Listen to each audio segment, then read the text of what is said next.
Hello again, everybody. This is Rusty, aka William Robinson, aka Dr. Robinson, and I am the Blues Doctor. And this is my podcast, The Blues Doctor Recommends, and we're glad you're here. We are recording in New Orleans as of Saturday, December 6th, because we were here last night for the AAC, or American Athletic Conference Championship football game, which saw Tulane Green Wave defeat North Texas by 34-21. Not only did they win the conference championship, but the Green Wave all but guaranteed themselves a seed in the college football playoffs, which will be announced tomorrow. This is a big deal for the Tulane Green Wave, and the doctor's office is very excited as a result.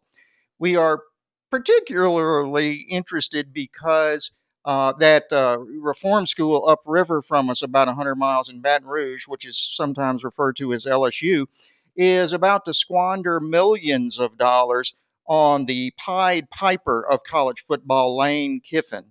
I mean, seriously, does Lane Kiffin leave a good impression on any school he's ever been to? I don't know. Anyway, good luck, LSU and Lane Kiffin. You guys deserve each other. So please remember to like and subscribe, ring the bell, make comments, share, and we'll get on with the show. Keep going.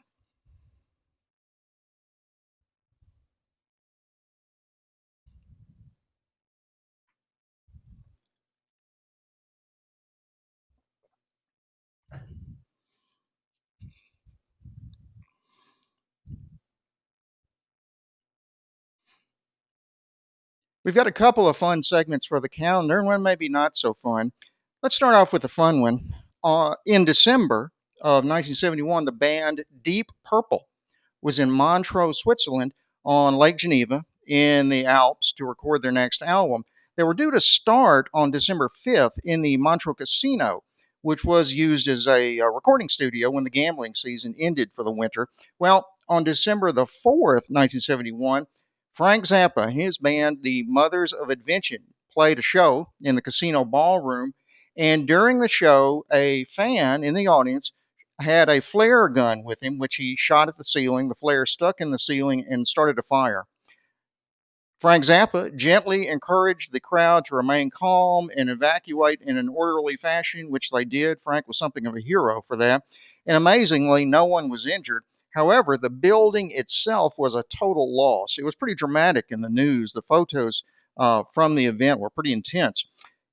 At any rate, a recording of that outbreak and the announcement of the fire can be found in one of Frank Zappa's bootleg albums.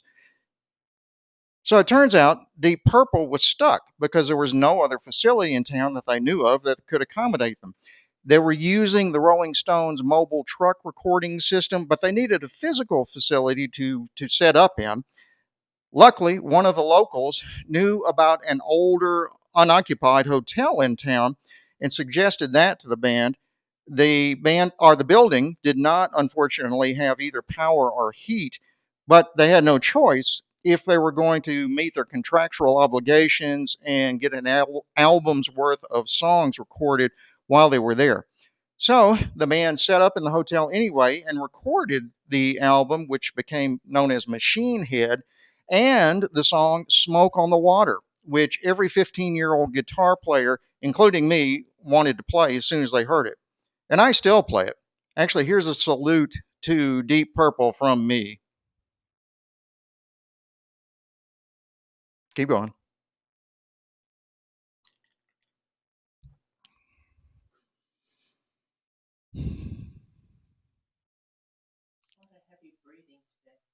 And I can't go without mentioning the death of Steve Cropper just a few days ago.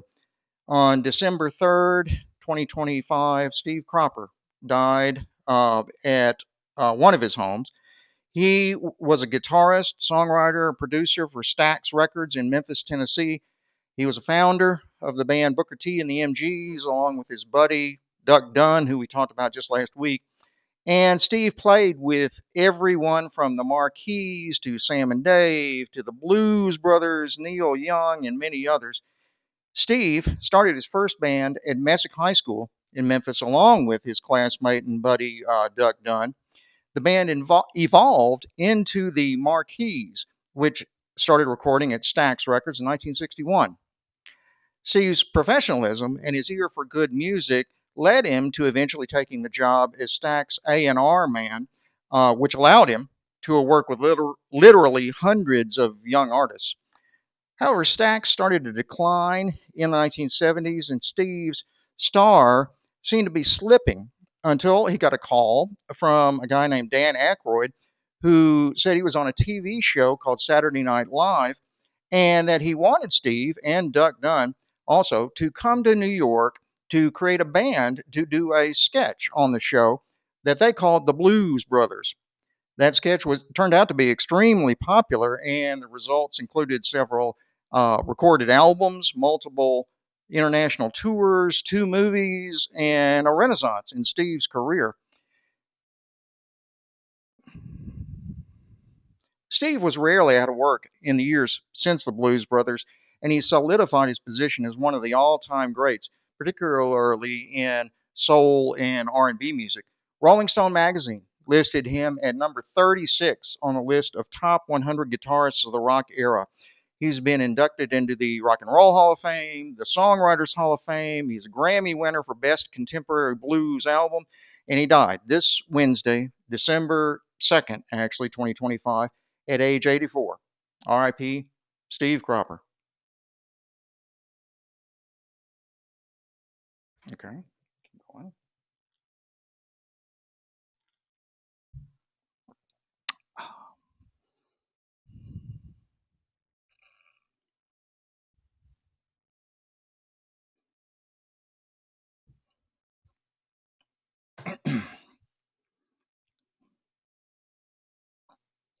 There was an interesting news report in the medicine world this week as the United Kingdom or British health system released a report from their National Screening Committee, or the UKNSC. Basically, that committee recommended that a change in policy of the National Health Service be done on prostate cancer screening. Basically, they recommended that prostate cancer screening using PSA, or prostate specific antigen, should not be done as a screening test universally. The decision was based on concerns about the overdiagnosis and the harms of potential overtreatment. However, men with certain risk factors, such as specific genetic mutations like BRCA1 or BRCA2 gene variants, would be offered screening in specific research settings. Basically, the UK Screening Committee has now agreed with most of the US public health groups regarding PSA as a screening test. The UK NSC concluded that based on the available evidence, the potential harm of mass screening, such as unnecessary tests, invasive procedures, and the side effects from treating non-aggressive cancers, outweigh the benefits for the general population. The problem is that the primary screening tool, the prostate specific antigen or PSA blood test, can produce false positives and negatives, and a raised level can be caused by non cancerous conditions like an enlarged prostate or infection.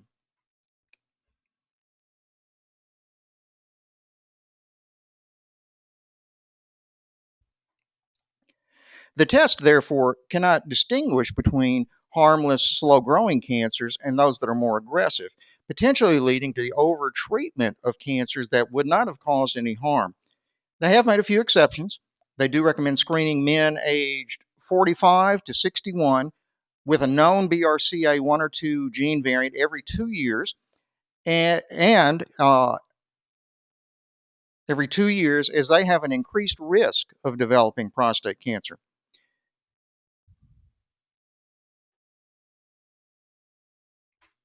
Men aged 45 and over with a family history of prostate cancer, or black men in that age group, are also considered high risk, and they're screened on an individual basis as determined by their primary care MD. They also recommend screening for men experiencing symptoms like difficulty passing urine, blood in the urine, and a few other things. You may recall, if you've been listening to me for a while now, that I talked about prostate cancer screening a few months ago, and that these new recommendations from the UK are essentially the same as those I suggested, which came from the US Public Health Service. I also know there are people who will be disappointed or upset by these changes. Prostate cancer survivors groups and some urologic surgeons groups continue to suggest universal screening despite the data. However, I might suggest that there is some potential bias there, perhaps unintentional, in those groups. So keep that in mind as you're thinking about this. Also, I think physicians and medicine in general has done a bit of a disservice to the public by implying that cancer screening can be 100% useful and effective when it's not. In fact, we really cannot screen for most cancers. For the handful of cancers for which we have some sort of screening test, most of them really don't work all that well. The exception that proves the rule is actually the Pap smear, which is far and away the best cancer screening test ever devised. And uh, the creator of the Pap smear, Dr. Frank Papanicolaou, should be much more widely recognized as a hero of women's health than he is. But back to the topic, the bottom line is that PSA is not a useful screening test for cancer in the great majority of men and should be reserved for limited circumstances, as I mentioned before. Feel free to make comments if you have any conflicting opinions. As you can probably tell, cancer screening in general is a bit of a pet peeve for me, and I'd be happy to discuss it with anybody who would like to.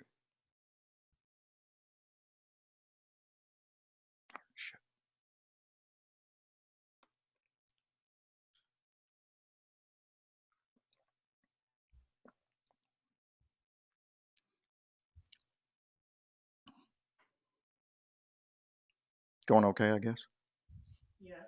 Okay. Okay. As an extra segment this week, I wanted to share my impression of the new film Spinal Tap II: The End Continues.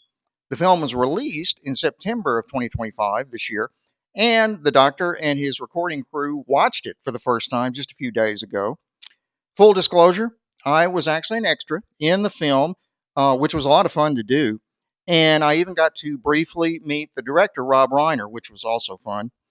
Although, unfortunately, most of my scenes apparently ended up on the cutting room floor, as they say. Anyway, it was still lots of fun. For a little background, the original movie, which is titled This Is Spinal Tap, was a 1984 mockumentary or fake documentary about an imaginary but very realistic rock band that was called Spinal Tap. I won't give away any spoilers, but it was clearly a work of love for director Rob Reiner and Saturday Night Live alumni Christopher Guest, Michael McKean, and Harry Shearer, all of whom were big fans of classic rock music and all of whom were actual musicians themselves. The, fa- the film followed the band on a U.S. tour and was shot very tongue in cheek. It was really good. It became something of a cult hit and was particularly popular with working musicians who had experienced many of the events chronicled in the movie. In fact, even in my brief career as a musician on tour, we had some of the same things happen to us with the band I was with as occurred in Spinal Tap, the movie.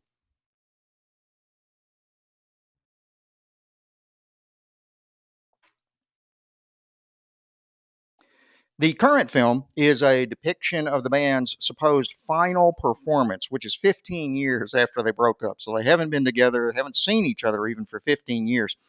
It includes virtually all of the original cast that are still alive and is set in New Orleans, where the band performs in the Lakefront Arena. The film is very well produced. Rob Reiner is clearly a consummate professional who clearly loves the material. The scenes in New Orleans are vibrant and colorful, very well shot. Jackson Square never looked so good. The primary performers are aging, which fits the script, but does take a bit of a toll on the performances. They're not quite as sharp as they once were, although they still make it work.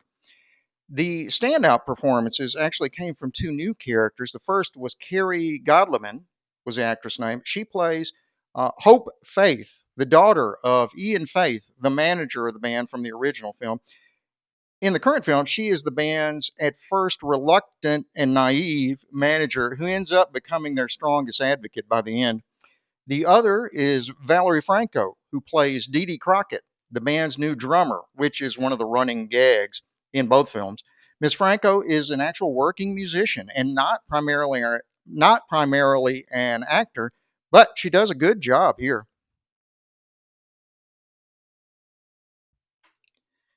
The plot is weak and the ending was really lame. It's as if they couldn't figure out how to end it without potentially leaving the door open to another sequel. Overall, it's got clever dialogue, it's very committed performances by the main stars, but it's just running out of material to fit the gimmick, I think. Not as good as the original, but how many sequels are? 2.5 stars. Spinal Tap II, The End Continues, now available on YouTube. It is worth the $5.99 that they charge you for it. Okay, now we're going to go to shit.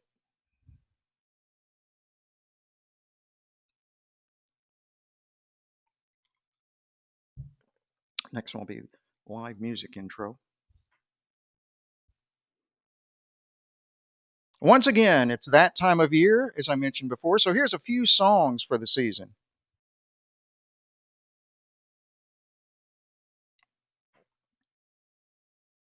And that's about all we have for now. Anyway, as I usually say at this point, please watch next week's podcast, okay?